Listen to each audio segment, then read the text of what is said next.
Mr. President, protecting a free and open internet is something every American should care about.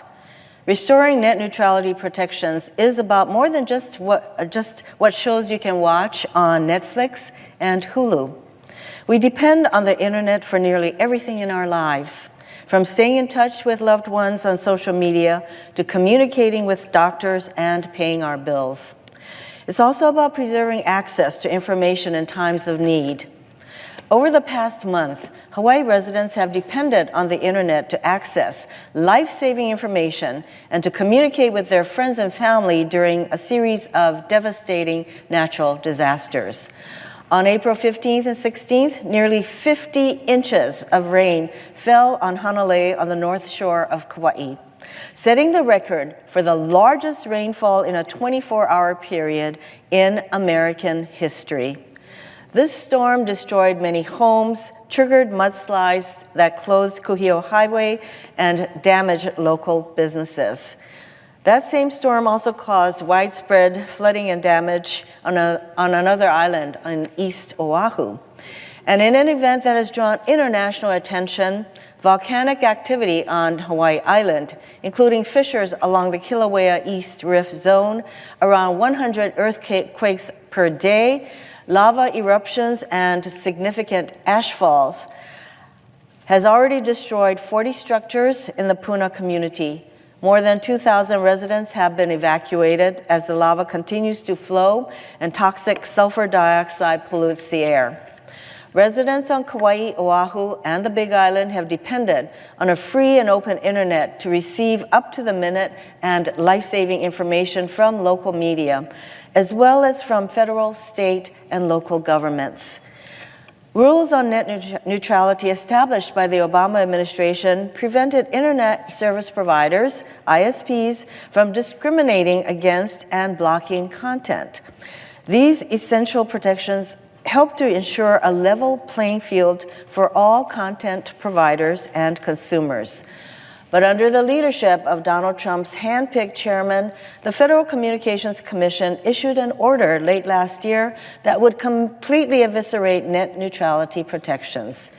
Internet service providers looking to maximize profits should not be able to restrict access to information or slow speeds for providers unable to pay more, particularly during a natural disaster or other emergency. During the flooding on Kauai and Oahu and the ongoing volcanic activity on Hawaii Island, local news providers have been a critical lifeline for local residents in search of timely, accurate, and understandable information. Traditional newspapers like the Honolulu Star-Advertiser, the Garden Island, and the Hawaii Tribune Herald, as well as online news sources like Honolulu Civil Beat, Big Island Now, and Big Island Video News have provided an essential service to the public. Through their websites and social media channels, these news sources have provided detailed reporting about the precise location of hazardous conditions, where evacuees can find shelter and essential services, and where the public can make donations of clothing and non-perishable food.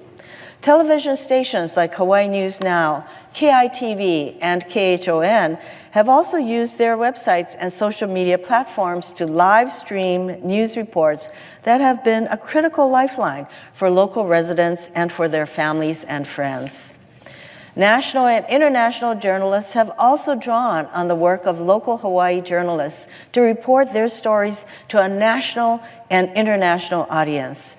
The good work of journalists at Hawaii News Now, KITV, and Anthony Quintano at Civil Beat, for example, is being seen by people across the country and around the world on CNN and NBC News, among others. The response of these local news outlets to natural disasters in Hawaii demonstrates why they are so important to the communities they serve. And these news outlets depend on a free and open internet to deliver their content to consumers where and when they need it. For an industry already facing a funding crisis driven by declining advertising revenue, the rollback of net neutrality would have a devastating impact on local news.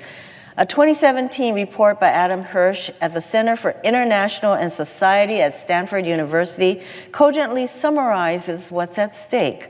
According to his report, local news sources would be particularly hard hit if ISPs could charge access fees, block traffic from certain providers, throttle speeds, and charge fast lane fees in exchange for preferential treatment.